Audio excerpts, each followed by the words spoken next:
Hey guys, in the previous tutorial we have seen how we can perform the basic form validations.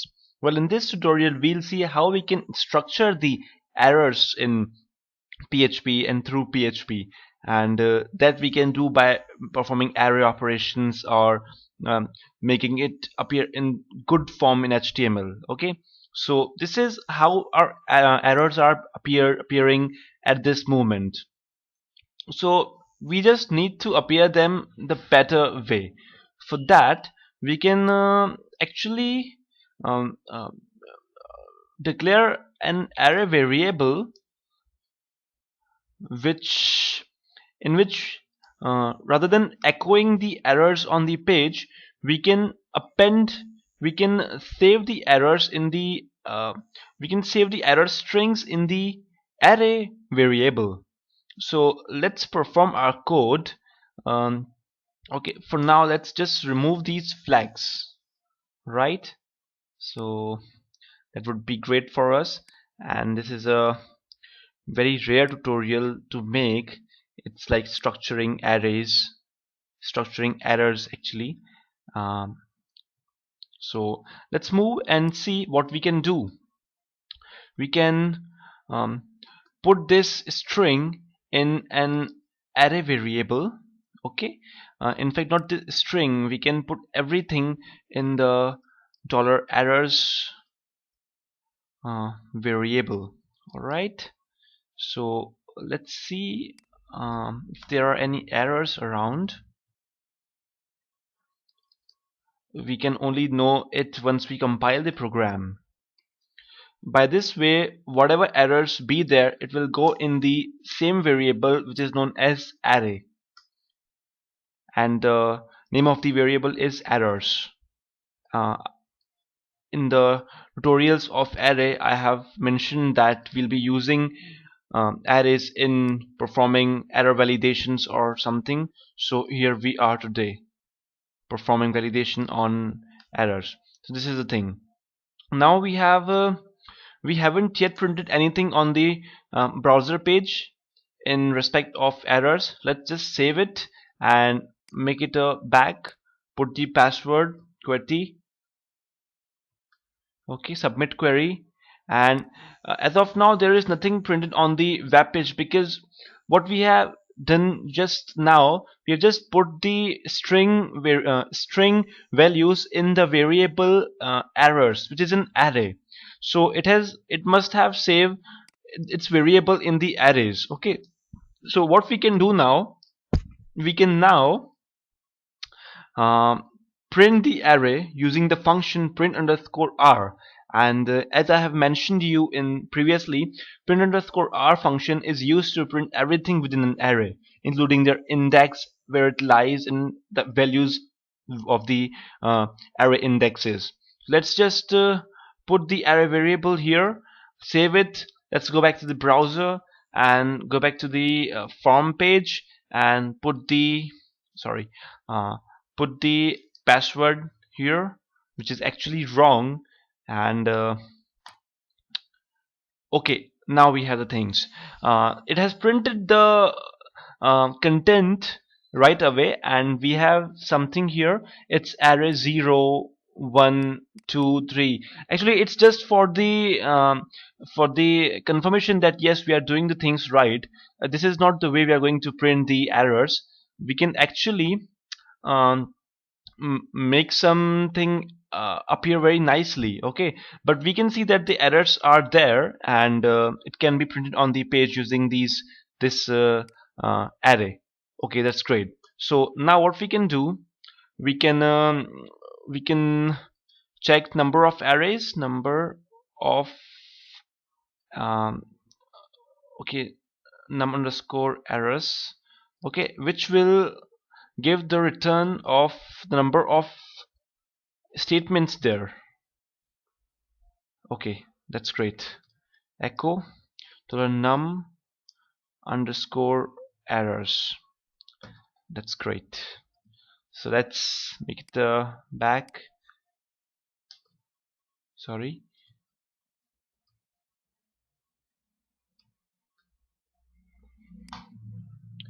Okay, we can see that there are three error strings here. That's quite good. If there are no errors, it means it will return 0. Okay, let's make everything right, and let's use the variables as we did last time. Jacran,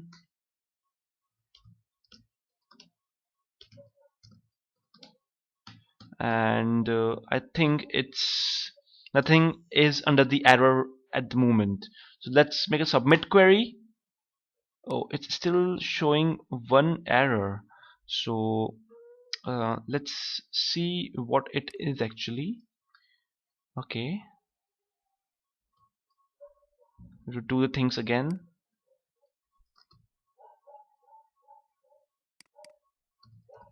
Jacran ran. Okay. Uh, okay. Actually, this is not an error. This is just the message we have given here, and that's actually not the error. It's the successful validation thing here. So let's make it a comment because we won't be using it at this time. I'm sorry for the mistake. Let's just move on, and the things are correct for now. Okay, uh, we can check for one more time.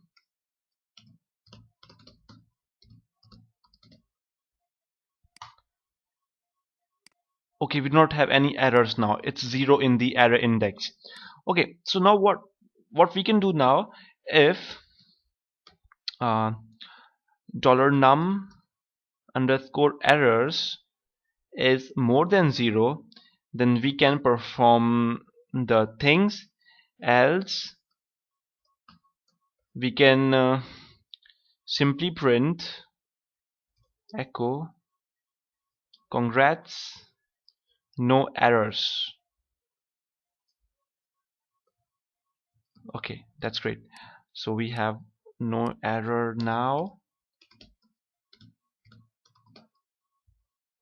Submit query. Congrats, no errors. It's coming very nicely. That's great. So now here comes the main part. Now we are at the if condition where the errors are to be calculated, and and the printing has to be done in the required format. So the first thing we would like to do is we can echo an h3 statement using PHP. You have the following errors. Okay, that's quite great. So that's the one thing we can do. Okay, now the next thing we can move to for each loop, and in for each loop we can put the errors variable here as keyword, and we just have to give a variable name in which the values are to be saved temporarily basis. That's great. Now we can print $row here. Alright, and we can give a break statement here. Actually, not this dot operator. That's good for now. Let's check the result on the browser. Okay, let's make a mistake here. Let's put an underscore, a password as QWERTY. Another mistake will be removing 1 digits out of 10. Okay, you have the following errors. S3 tag, that's nice. Make sure the username is at least 5 letters or more. That's okay. You cannot use any special characters. That's also okay. Password or empty or less than 7 letters. Mobile number entered is incorrect. That's quite great to see. So it's good. It's working actually. And let's make these things comment, or we can just remove it because we won't be needing in our program now, because we have done the logical programming, and now we're just moving on to the structuring of data. Okay, so now it's good. We have worked on it. We can do some good things on it, uh, like putting a li tag here. Okay, and an li closing tag here. We can put ul here, sorry, and echo ul, it's nice, and echo ul here also. uh, so let's check the result on the browser. We have saved the file, submit query.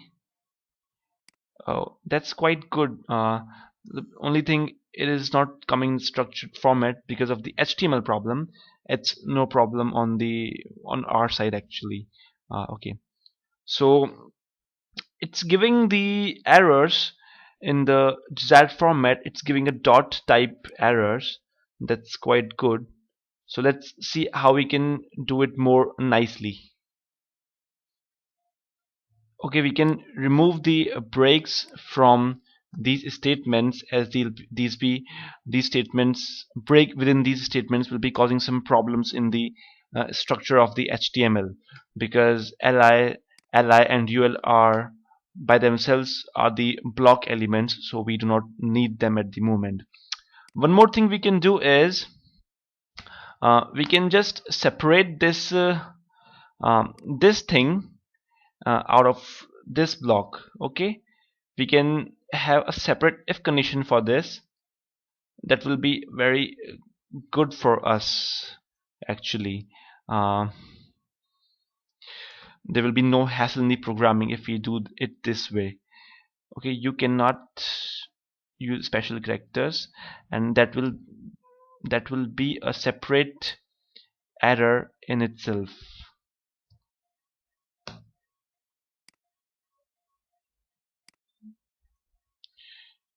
And here dollar errors.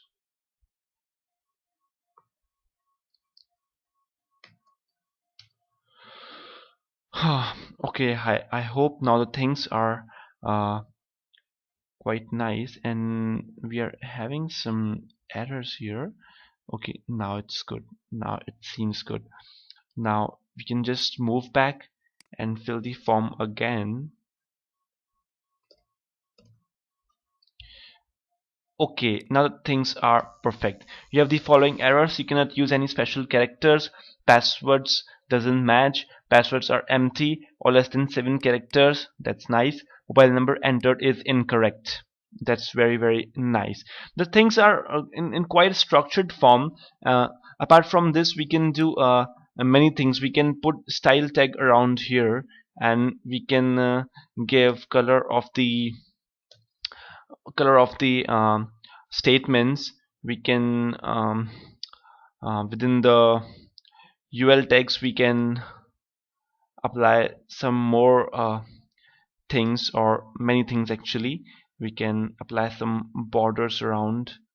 Okay, first let's check if the h3 text is h3 style is giving the right um, output. Okay, okay, it's giving in red format. It's quite good. Okay, you cannot use any special characters, and now we can have a border working around this. Border 1px black. That's quite good. Make it 4px black. Okay, let's save it. Okay, we're not getting any border because it doesn't support in ul tag actually. No issues. We can make it solid. Okay, we can try for one more time. Okay, okay, here we are. We've got the border, and it's quite good. We can give border radius here, making things more pretty. 10px. It's great. We have saved the file, and moving back to the things. Now the things are quite well. With the following errors, you cannot use any special characters. There are 4 types of errors. Now the user has to remove it, and this is quite a good way to perform the structuring the errors, so that the user has good visibility on the errors, and it's quite good. So that's all about this tutorial. If you have any doubts, you can leave the comment below, or you can send the query in PHP by Fire contact us page. That's all for this tutorial. The next tutorial will be seeing how we can send the emails through PHP. Thank you very much. You can download the source code from the source code section of the website. I'll be posting in the RAR format with the HTML form and validated try PHP, both the files in RAR file. Thank you very much.